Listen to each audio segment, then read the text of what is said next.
여러분 안녕하세요. 오늘은 정말 뜨거운 소식을 가져왔습니다. 그동안 퀄컴에 밀려서 한 발 물러섰던 삼성 엑시노스가 드디어 진짜 반격을 시작합니다. 엑시노스 2600 이 녀석이 게임 체인저가 될 겁니다.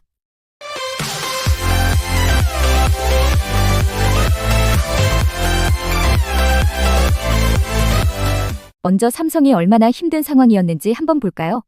여러분도 다 아시다시피 삼성은 갤럭시 S23, S25 시리즈에 엑시노스를 못 넣었습니다. 왜냐고요? 성능이 안 나왔으니까요. 발열 문제, 수율 문제, 산 넘어 산이었죠. 결국 어쩔 수 없이 전량 퀄컴 스냅드래곤을 써야 했습니다. 그 결과가 어땠냐고요? 자, 이 숫자들 좀 보세요. 2025년 상반기 딱 6개월입니다. 6개월 동안 AP 구매에 쓴 돈이 7조 7,899억 원입니다. 이게 얼마나 늘어난 건지 아세요? 전년 대비 무려 29.2% 증가했어요. 전체 부품 비용 중에서 AP가 차지하는 비중도 17.1%에서 19.9%로 껑충 뛰었고요. 쉽게 말하면요. 삼성이 스마트폰 한 대 팔 때마다 퀄컴한테 엄청난 돈을 갖다 바치는 구조였던 겁니다. 그것도 해마다 가격이 오르는데 말이죠. 여러분, 진짜 충격적인 거 하나 더 보여드릴게요. 퀄컴 스냅드래곤 가격 2016년에 300위안, 그러니까 약 57,000원이었던 게 2023년엔 1,400위안, 26만 원이 됐습니다. 무려 4배 이상 폭등한 거예요. 그리고 끝이 아닙니다. 2025년 상반기에만 또 12% 올랐고요. TSMC는 2026년 공정 가격을 또 5에서 10% 올린다고 통보했어요. 왜 이렇게 마음대로 올리겠어요?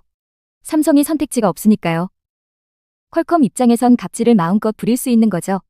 이게 바로 협상력 제로 상태입니다. 심각하죠? 이대로 가면 삼성은 영원히 퀄컴한테 돈 갖다 바치는 회사가 되는 겁니다. 그런데 여러분, 드디어 희망이 보입니다. 엑시노스 2600이 2025년 10월부터 양산에 돌입했거든요. 삼성 파운드리 화성 캠퍼스에서 지금 이 순간에도 엑시노스 2600이 찍혀 나오고 있습니다. 자, 성능부터 볼까요? 숫자로 확실하게 증명해드리겠습니다. 긱벤치 6기준입니다. 엑시노스 2600 싱글코어 3309점, 멀티코어 11256점입니다. 숫자만 봐서는 감이 안 오죠? 퀄컴이랑 비교해볼게요. 갤럭시 S25에 들어간 퀄컴 스냅드래곤 8 엘리트는 싱글코어 2900점, 멀티코어 9300점입니다. 자, 계산해볼까요? 싱글코어는 14% 더 빠르고 멀티코어는 21% 더 빠릅니다. 이거 엄청난 거예요. 그동안 엑시노스가 퀄컴한테 밀렸는데 이제 완전히 뒤집힌 겁니다. 아, 혹시 그래도 차세대 퀄컴이 나오면 또 밀리는 거 아냐? 라고 생각하시는 분들 계시죠? 차세대 퀄컴 칩, 스냅드래곤 8 엘리트 2세대가 싱글 3393점, 멀티 11515점인데요. 엑시노스 2600이랑 거의 대등합니다. 이거 싫어해요. 해외 IT 매체 샘모바일도 뭐라고 했는지 아세요? 엑시노스가 싱글코어 최대 17%, 멀티코어 38%까지 스냅드래곤을 돌았다. 삼성이 마침내 따라잡았다. 이렇게 평가했습니다. 여러분, 이게 무슨 의미인지 아시겠어요? 성능만 좋은 게 아닙니다. 기술도 혁신적이에요. 첫 번째, 세계 최초 2나노 GAA 공정입니다. 3나노보다 성능 12% 향상, 전력 효율 25% 개선됐어요. 게이트 올어라운드 기술로 전류 제어를 완전히 최적화했습니다. 두 번째, 그동안 엑시노스의 고질병이 뭐였어요? 바로 발열이죠. 이번엔 히트패스 블록, HPB라는 신기술을 넣었어요. 방열판 기능이 강화되어서 열을 확 날려버립니다. 고성능을 안정적으로 유지할 수 있다고요. 세 번째, GPU 성능입니다. 스코엡스 960 GPU는 3D 마크 테스트에서 퀄컴 아드레노보다 15% 높은 점수를 기록했어요. 게임 하시는 분들 좋아하실 거예요. 그런데 혹시 또 이렇게 생각하실 수 있어요. 성능은 좋은데 수율은 괜찮아? 또 못 만드는 거 아니야? 걱정 마세요. 처음엔 30%밖에 안 됐던 수율이 지금 50% 넘어섰어요. 그리고 연말까지 70% 목표로 달려가고 있습니다. TSMC가 60%대인 거 생각하면 충분히 경쟁력 있는 수준이죠. 자, 이제 본격적으로 들어가 볼까요? 왜 삼성이 자체 AP를 만들어야 하는지, 이게 얼마나 중요한 문제인지 말씀드리겠습니다. 이건 단순한 선택이 아니라 생존의 문제거든요. 첫 번째 이유는 비용 절감입니다. 엑시노스와 스냅드래곤의 성능 차이는 10% 미만인데 가격 차이는 30에서 40%나 됩니다. 그리고 스마트폰 제조 원가 중에서 AP가 차지하는 비율이 약 30%예요. 엄청난 거죠. 연간으로 보면 어떨까요? 2023년에 AP 구매에 11조 7,320억 원을 썼고 2024년에 10조 9,326억 원을 썼습니다. 2025년은 상반기만 7조 7,899억 원이에요.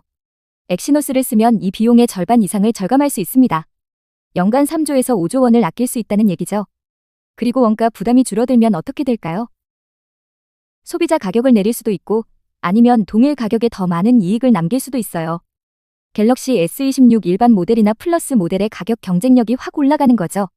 두 번째 이유는 사업부 시너지 효과입니다.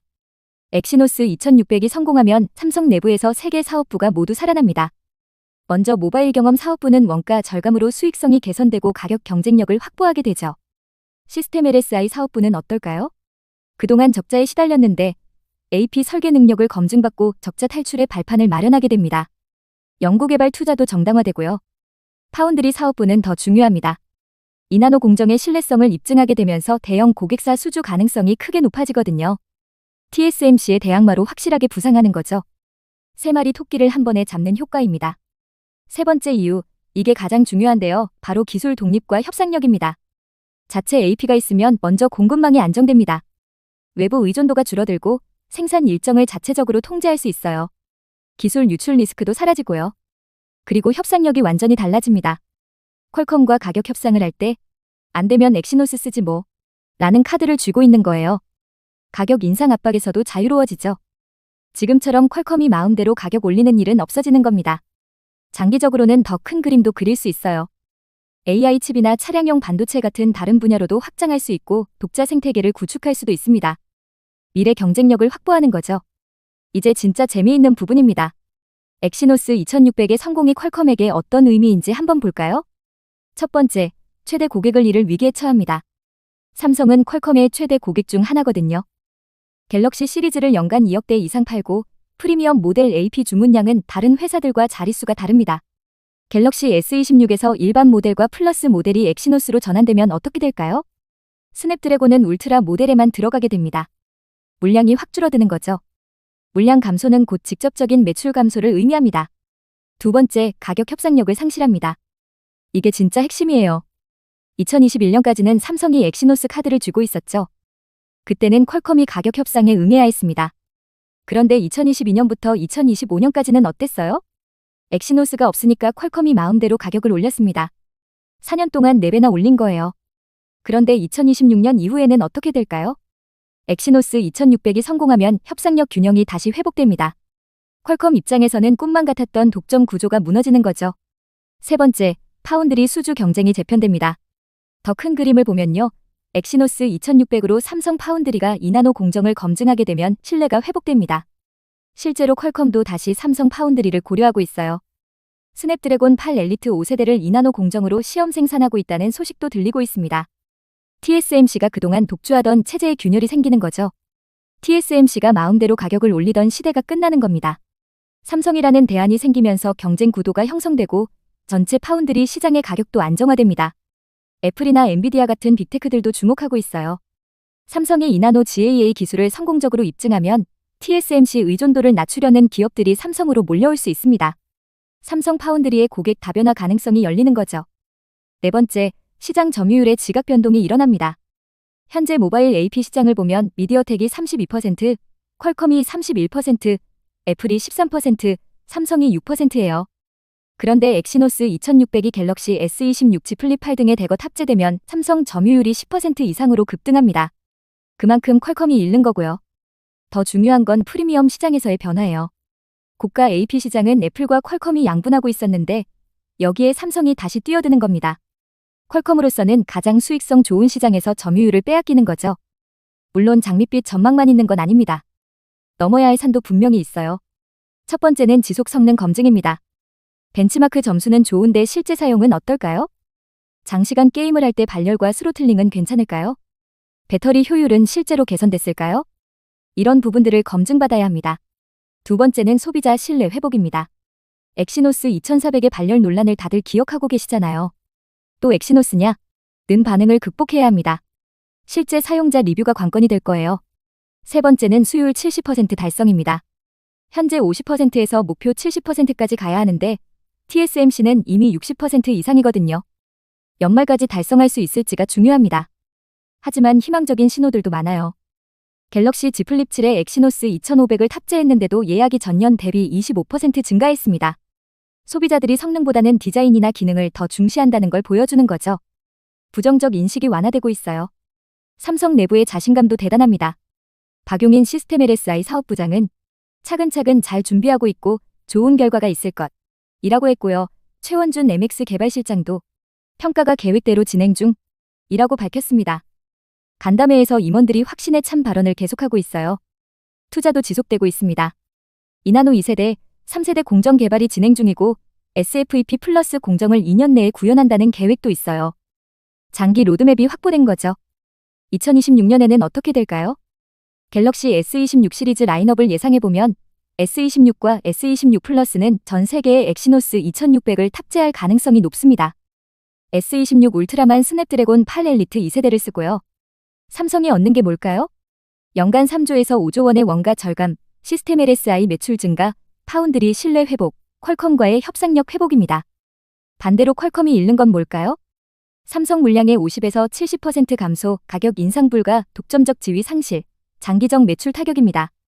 여러분, 이게 바로 진짜 메이드 인 코리아의 힘입니다. 그동안 엑시노스는 안 돼, 퀄컴만 써야 해 라는 말을 수없이 들었죠. 맞아요. 과거에는 부족한 부분이 있었습니다. 하지만 삼성은 포기하지 않았어요. 엄청난 연구개발비를 쏟아부었고 세계 최초로 이나노 GAA 공정을 개발했고 수율을 50%까지 끌어올렸습니다. 그 결과가 뭡니까? 퀄컴을 21% 앞서는 멀티코어 성능, 차세대 퀄컴 칩과 대등한 수준, 30에서 40% 저렴한 가격입니다. 이게 바로 자체 기술의 힘입니다. 남한테 의존하면 언제든 목줄이 잡혀요. 가격 올리는 것도 마음대로, 공급하는 것도 마음대로죠. 하지만 자체 기술이 있으면 다릅니다. 협상 테이블에서 대등하게 얘기할 수 있고 더 나아가 우리가 주도권을 줄 수 있습니다. 엑시노스 2600은 단순한 칩이 아닙니다. 이건 삼성의 자존심이고 한국 반도체 기술력의 증명이며 글로벌 시장에서 우리가 결코 호락호락하지 않다는 선언입니다. 2026년 초 갤럭시 S26에서 진짜 실력을 보게 될 겁니다. 그때 전 세계가 놀랄 거예요. 삼성이 해냈다. 고요. 여러분은 어떻게 생각하시나요? 엑시노스 2600 성공할 수 있을까요? 댓글로 의견 남겨주세요.